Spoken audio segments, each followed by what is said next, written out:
सल्तनत काल के समय में स्वतंत्र राज्यों के इतिहास के क्रम में हमने इससे पहले वाले वीडियो में पढ़ा था कि उत्तर भारत में सल्तनत काल के समय में जो राज्य स्वतंत्र हुए उसमें मुख्य रूप से उत्तर भारत के प्रमुख राज्य थे जौनपुर, बंगाल,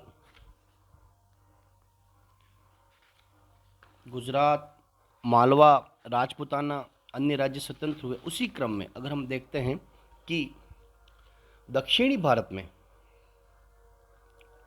विजयनगर साम्राज्य जो प्रमुख साम्राज्य था, बंगाल के बाद विजयनगर साम्राज्य जो प्रमुख साम्राज्य था, तुगलक शासकों के काल के समय में वहाँ पर विजयनगर साम्राज्य संगठित हुआ, जिसका श्रेय हरिहर व बुक्का को दिया जाता है, जो मोहम्मद बिन तुगलक के बंदी थे और उन्हें मोहम्मद बिन तुगलक ने दक्षिण में विद्रोहों को दबाने के लिए मोहम्मद बिन तुगलक ने हरिहर एवं बुक्का को मुक्त कर सेनापति बनाकर दक्षिण में के अभियान पर भेजा और उन्हें वहां पर कंपीली के विद्रोहों को दबाने के लिए का दायित्व दिया गया। परंतु उसी समय में 1336 में हरिहर व बुक्का ने सल्तनत काल से स्वतंत्र होकर एक नए राजवंश की नींव रखी, जिसे विजयनगर साम्राज्य कहा जाता है। विजयनगर साम्राज्य 1336 से 1565 तक लगभग 200 वर्षों तक से भी ज़्यादा समय तक विजयनगर साम्राज्य पर अलग अलग समय में 4 राजवंशों ने शासन किया, जिसमें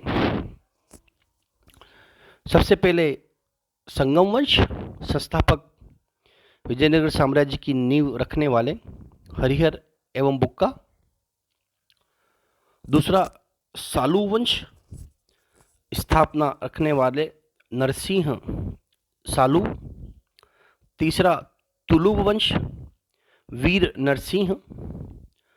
अरवाडू वंश, तिरुमल्लक। विजयनगर साम्राज्य पर की स्थापना संगम वंश से होती है और अंत तक अरिवाडू वंश के तिरुमल्लक ने वहाँ पर अलग अलग समय में राजवंशों को स्थापित किया और सम्मिलित रूप से 4 प्रमुख राजवंश हुए, जिन्होंने विजयनगर साम्राज्य का नेतृत्व किया।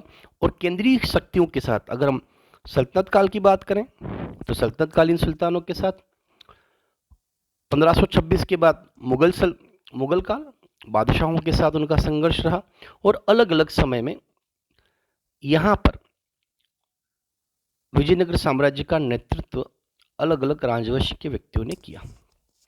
इसी क्रम में सबसे पहले संगम वंश की स्थापना, जैसा कि हमने पहले भी बताया था कि महमूद बिन तुगलक जब दक्षिणी अभियान पर आया तो उसने कंपिली को जीतकर और कंपिली अभियान में ही उसे हरिहर व बुक्का प्राप्त हुए, जो 2 योग्य सेनापति बने बाद में तुगलक शासकों के। उन्हें बंदी बनाकर दिल्ली ले जाया गया। दिल्ली ले जाने के बाद उन्हें धर्म परिवर्तन करवाया गया। बाद में जब पुनः दक्षिणी भारत में कंपिली के विद्रोह हुए, उस समय में महमूद बिन तुगलक ने हरिहर और व बुक्का को दक्षिणी भारत में भेजा विद्रोहों को समाप्त करने के लिए। परंतु इन भाइयों ने एक सल्तनत काल से स्वतंत्र होकर, अर्थात केंद्रीय शक्तियों के कमजोर होने का फायदा उठाते हुए, केंद्रीय शक्तियों के कमजोर होने का फायदा उठाते हुए हरिहर व बुक्का ने विजयनगर साम्राज्य की नींव रखी, जो दक्षिणी भारत में सल्तनत काल और मध्य मुगल काल तक सबसे शक्तिशाली राजवंश था। अब प्रारंभिक राजवंश जो था उसे संगम वंश कहा जाता है। संगम वंश के संस्थापक वंश जो थे हरिहर व बुक्का थे। संगम वंश का प्रथम शासक हरिहर प्रथम एवं अंतिम शासक विरूपाक्ष द्वितीय था। हरिहर प्रथम संगम वंश का प्रथम शासक। इसने पहली राजधानी अनेगोंडी को बनाया तथा बाद में विजयनगर को अपनी दूसरी राजधानी बनाया। हरिहर प्रथम ने संगम विजयनगर साम्राज्य में होयसल राज्य को अपने राज्य में मिलाकर साम्राज्य विस्तार किया और इसी के शासनकाल में बहमनी व विजयनगर के मध्य संघर्ष हुआ और संघर्ष का प्रारंभ बहमनी शासक अलाउद्दीन हसन बहमन शाह द्वारा रायचूर के किले पर अधिकार करने के बाद प्रारंभ हुआ। उसी क्रम में बुक्का प्रथम हरिहर के बाद उसका भाई बुक्का प्रथम शासक बना। अभिलेखों में इसे पूर्वी पश्चिमी और दक्षिणी सागरों का स्वामी कहा गया है। बुक्का प्रथम ने मदुरा को विजयनगर साम्राज्य में मिलाकर संगम वंश विजयनगर साम्राज्य का साम्राज्य विस्तार किया और बुक्का प्रथम ने वेद मार्ग प्रतिष्ठान की उपाधि धारण की। दक्षिणी भारत के प्रारंभिक सुल्तानों में बुक्का एक योग्य और प्रतापी शासकों के नाम से प्रसिद्ध था, जिसने दक्षिणी भारत में हिंदू साम्राज्य को स्थापित किया और उसके साथ उसने विजयनगर साम्राज्य का साम्राज्य विस्तार भी अपने समय में किया। हरिहर द्वितीय बुक्का प्रथम के बाद हरिहर द्वितीय विजयनगर साम्राज्य का शासक बना। यह विजयनगर का प्रथम शासक था जिसने राजाधिराज और राज परमेश्वर की उपाधि धारण की और हरिहर द्वितीय को राजव्यास अर्थात राज वाल्मीकि की उपाधि भी प्रदान की गई, जो उसकी योग्यता को दर्शाता है कि किस तरीके से हरिहर द्वितीय ने विजयनगर साम्राज्य के लिए जो कार्य किया, जो उपलब्धियां रही, उन उपलब्धियों की वजह से उसे राजा की उपाधि प्रदान की जाती है। हरिहर द्वितीय के बाद देवराय प्रथम ने तुंगभद्रा नदी पर बांध बनाकर नहरें निकाली ताकि विजयनगर साम्राज्य का आर्थिक विकास हो सके। इटली के यात्री निकोलस कॉन्टी ने इसी के शासनकाल में विजयनगर की यात्रा की थी और उसने अपनी पुस्तक में लिखा था कि विजयनगर साम्राज्य जो था वो धन, आर्थिक, धार्मिक और सांस्कृतिक दृष्टिकोण से भारत का अजायब घर था। देवराय प्रथम ने तेलुगु कवि श्रीनाथ को संरक्षण प्रदान किया एवं श्रीनाथ ने हरविलास नामक ग्रंथ की रचना की, जो विजयनगर साम्राज्य के इतिहास की जानकारी हमें वर्तमान समय में उपलब्ध करवाता है। देवराय प्रथम के बारे में ये कहा जाता है कि विजयनगर साम्राज्य का जो आर्थिक विकास किया गया, तुंगभद्रा नदी पर बांध बनाने के बाद जो कार्य हुआ, उस कार्य की वजह से उसकी प्रतिष्ठा में वृद्धि हुई। देवराज राय प्रथम के बाद देवराय द्वितीय, जिसे गजवेटकर की उपाधि दी जाती है और वह इतिहास में गजवेटकर के नाम से प्रसिद्ध था। देवराय द्वितीय ने कोड़बिंदु का दमन किया एवं वेलम के शासक को विजयनगर की प्रभुसत्ता स्वीकार करने के लिए बाध्य किया। देवराय द्वितीय ने अपनी सेना में मुसलमानों को भर्ती करना प्रारंभ किया एवं 2000 तुर्की धनुर्धनों को अपनी सेना में भर्ती किया और अपनी सेना की शक्ति को बढ़ाया। देवराज द्वितीय के समय में फारस ईरान का राजदूत अब्दुल रज्जाक विजयनगर आया और उसने भी अपनी पुस्तकों में, अपनी यात्रा वृत्तांतों में विजयनगर साम्राज्य की प्रतिष्ठा के बारे में लिखा। देवराज द्वितीय ने भी तेलुगु कवि श्रीनाथ को अपने संरक्षण में रखा और कवि सार्वभौम की उपाधि उसे प्रदान की गई।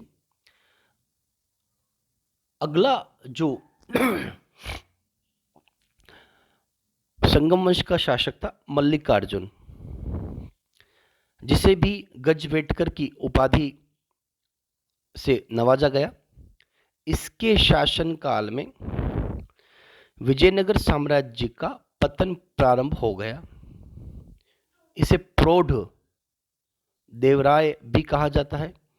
इसने बहमनी शासक अलाउद्दीन प्रथम एवं उड़ीसा के गजपति शासक कपिलेश्वर के संयुक्त आक्रमण को विफल किया और इसके शासनकाल में चीनी यात्री फाहियान विजयनगर आया। विरूपाक्ष द्वितीय यह विजयनगर साम्राज्य में संगम वंश का अंतिम शासक था। मल्लिकार्जुन के समय में विजयनगर साम्राज्य का पतन प्रारंभ हो चुका था और विरूपाक्ष द्वितीय यह विजयनगर साम्राज्य में संगम वंश का अंतिम शासक था। इसके शासनकाल में बहमनी साम्राज्य द्वारा विजयनगर साम्राज्य पर पहली विजय प्राप्त कर ली गई और यहीं से विजयनगर साम्राज्य का पतन प्रारंभ हुआ। दक्षिण में विजयनगर साम्राज्य और बहमनी साम्राज्य इन दोनों के मध्य समय समय पर साम्राज्य विस्तार और राजनीतिक हितों को लेकर के संघर्ष चलता रहता था। विजयनगर और बहमनी साम्राज्य के मध्य संगम वंश के शासकों के बाद विजयनगर साम्राज्य का जो नेतृत्व सालू वंश के हाथों में आया, जो विजयनगर साम्राज्य का दूसरा राजवंश था। सालू वंश का संस्थापक सालू नरसिंह था, जिसने संगम काल के बाद विजयनगर साम्राज्य का नेतृत्व किया। सालू नरसिंह के शासक बनने के बाद ही उड़ीसा के शासक पुरुषोत्तम गजपति ने विजयनगर पर आक्रमण किया तथा सालू नरसिंह को बंदी बना लिया। बाद में नरसिंह द्वारा मुक्ति की याचना पर उसे छोड़ दिया गया तथा उदयगिरी पर गजपतियों का अधिकार हो गया।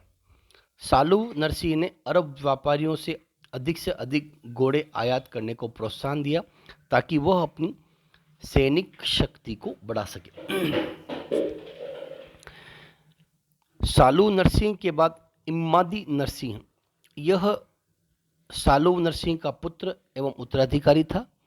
यह अल्पायु का था, अतः सालू नरसिंह का सेना नायक इसका संरक्षक बना।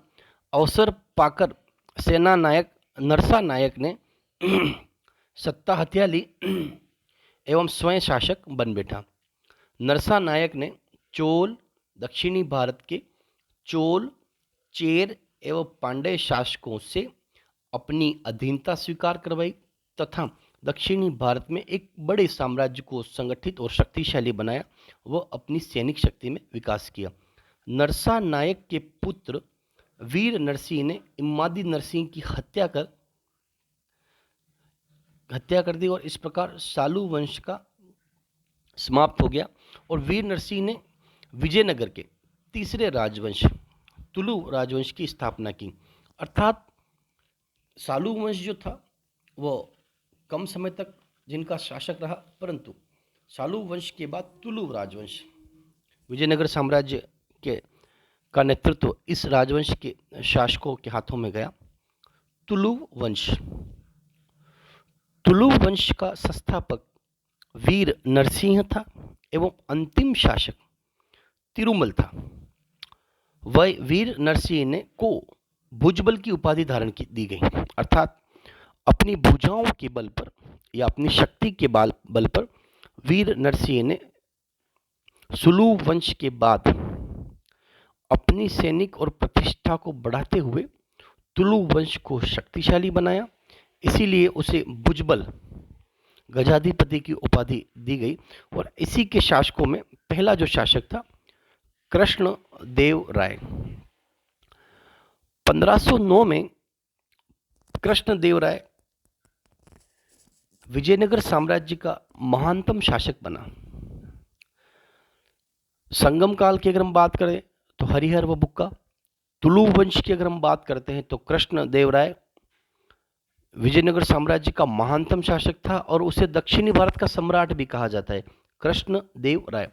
मुगल संस्थापक बाबर ने अपनी आत्मकथा बाबरनामा में कृष्ण देव राय को तत्कालीन भारत का सबसे शक्तिशाली शासक कहा है, क्योंकि वह उस समय में दक्षिण का महानतम सम्राट था, जिसने अपने समय में विजयनगर साम्राज्य की सीमाओं को संपूर्ण दक्षिणी भारत में फैलाकर अपने शत्रुओं को समाप्त किया और अपने साम्राज्य विजयनगर साम्राज्य को शक्तिशाली बनाया। 1510 ईस्वी में अल्बुकर्क ने फादर लुई को कालीकट के जमोरिन के विरुद्ध युद्ध संबंधी समझौता और मतकल एवं मंगलोर के मध्य कारखाना स्थापित करने की अनुमति मांगने के लिए विजयनगर भेजा, और कृष्णदेव राय ने पुर्तगालियों के दूत को स्पष्ट उत्तर देकर वापस भेज दिया। अर्थात भारत में जब यूरोपीय देशों का आगमन हुआ, पुर्तगाली सबसे पहले आए। अल्बुकर्क पुर्तगाली कमांडर था। उसने कृष्णदेव राय से तुलु वंश के शासक कृष्णदेव राय से व्यापारिक सुविधाएं प्राप्त करने के लिए